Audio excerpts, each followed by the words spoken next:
Professor Peter Pitts, President and co-founder at the Center for Medicine in the Public Interest. Welcome to Al-Arabiya, sir. My pleasure. Thank you for having me on again. A great honor. Now that we have Pfizer and biotech have submitted for emergency approval from the FDA, we expect the others, Moderna, AstraZeneca, Johnson & Johnson, also will be applying very soon. Can you walk us through the process through the FDA to get an approval in such urgent cases? Once a company submits its full data package to the FDA, they can also request what's called an emergency use authorization. That means even before the FDA does its complete review of the information, they can allow certain parts of the US population to actually begin getting vaccinated. In fact, there will be an advisory committee hearing early in December to review the data from Pfizer-BioNTech. I suspect that shortly after that, Moderna will have a similar type of conversation with the agency, so that probably even before the end of this year, at-risk populations in the US, as well as essential healthcare workers and other essential workers such as teachers and public safety officials can begin to get vaccinated. Once that's happening, the FDA will continue to review the data and hopefully issue a full approval shortly in 2021. When you say shortly, is that end of the spring, in the summer? What does shortly mean? I think once an emergency use authorization has been issued, we will probably, if the data holds up, see full approval by January, February of next year. So in pretty short order, we'll have one approved vaccine, possibly more, that can help vaccinate the entire US population more quickly than previously thought. That's very good news. Exactly. It's really indeed very good news. But what about the population of the less fortunate countries, the poorer countries, that they haven't developed their own vaccine? What about them? There are a number of issues relative to vaccinating the entire world. I think it's very important to understand that the FDA isn't the world's regulatory authority. They have to make their own decisions. Once the FDA reviews the data, that's one data point that other countries will have to review. I think that what's crucial relative to non-Western countries is making sure that these populations have access as well as points of access so that the entire world can get vaccinated rather than simply the more advantageous Western countries. One of the great untold stories of COVID-19 vaccine development is that we're really changing what vaccine development and manufacturing looks like. The Pfizer-BioNTech and the Moderna vaccines use what's called MRNA, messenger RNA technology. And this is safer because it doesn't actually use any aspect of live virus. It's also less expensive to produce, it's safer to produce, and we can scale up globally more quickly. And it's also less expensive. So this is a great victory. As we move forward, even beyond COVID-19, in planning for the next pandemic, because it's likely that there will be one of the lessons learned is that we can scale up faster with this new type of technology.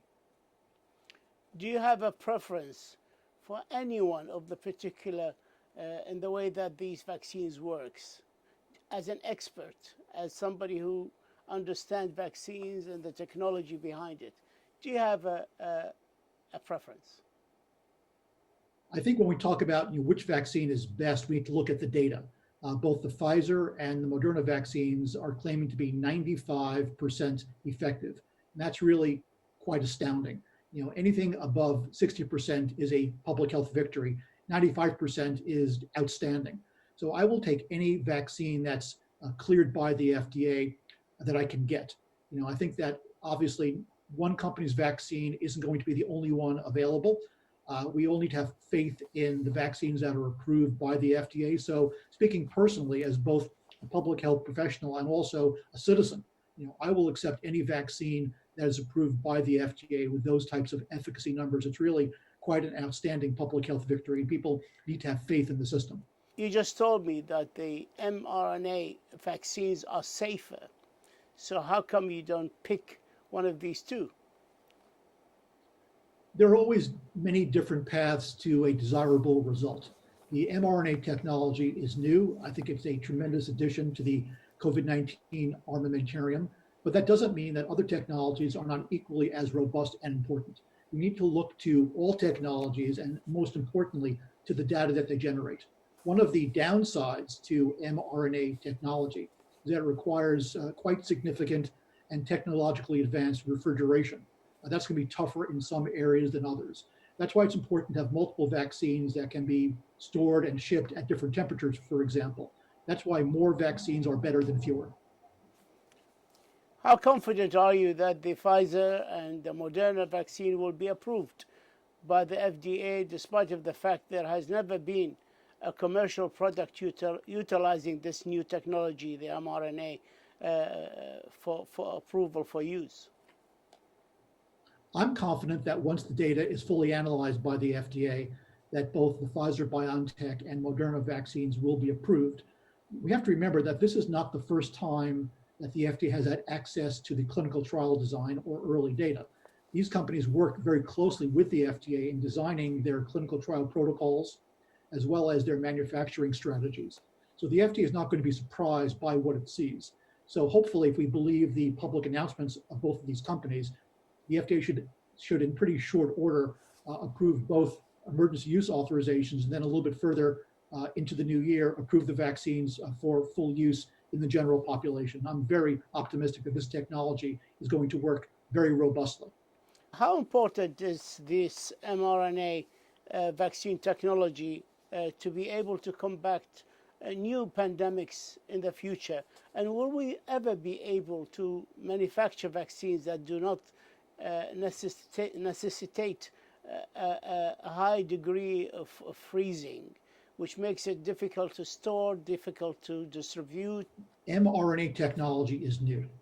We'll be able to use it right now to fight COVID-19, and that's incredibly important because it's less expensive to produce, it's safer, and we can scale up globally more quickly. As we move forward and the technology advances, I believe that the refrigeration issues will be mitigated. They'll be able to be refrigerated at lower temperatures.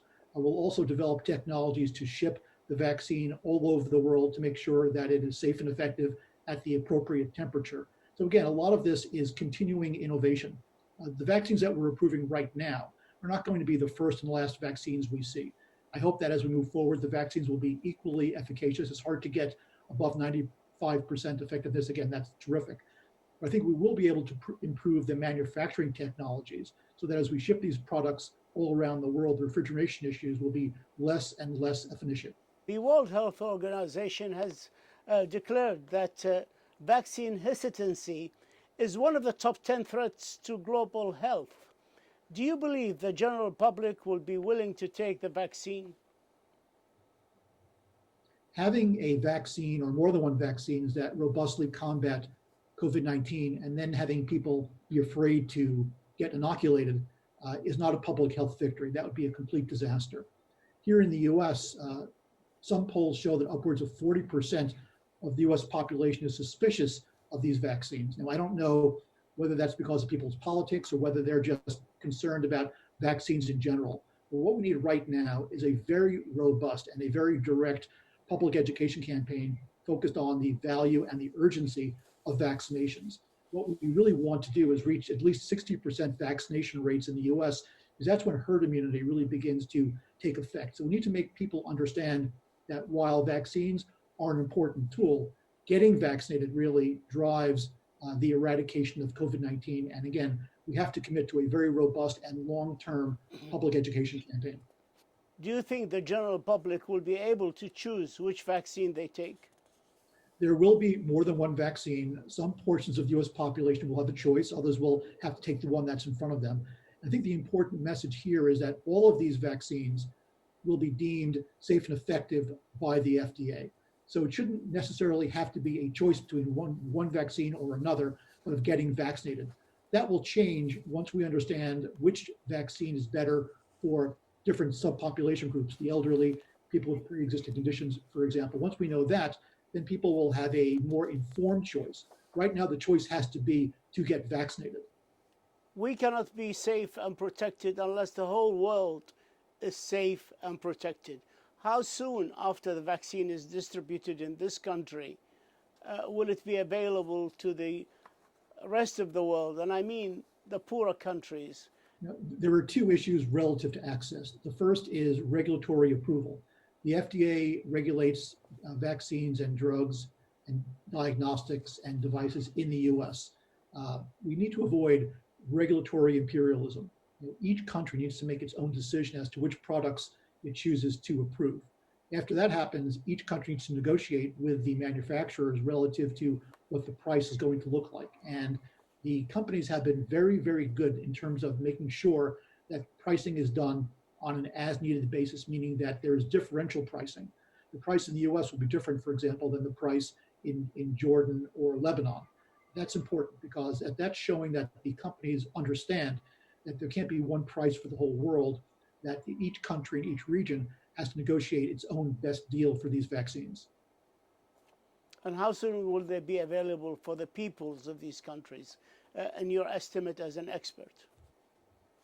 I believe that once the FDA issues its initial EUA, hopefully for the Pfizer-BioNTech vaccine, and then ultimately for Moderna and others, the rest of the world will take its cue from the FDA and do the same. So I suspect that the world will begin inoculating its citizens late this year and certainly early next year, so that by March, April, May, the whole world is really on its way to containing this virus. Professor Peter Pitts, President and co-founder at the Center for Medicine in the Public Interest, we thank you for your insight, we thank you for your expertise, and we thank you for this interview, sir. Thank you so much.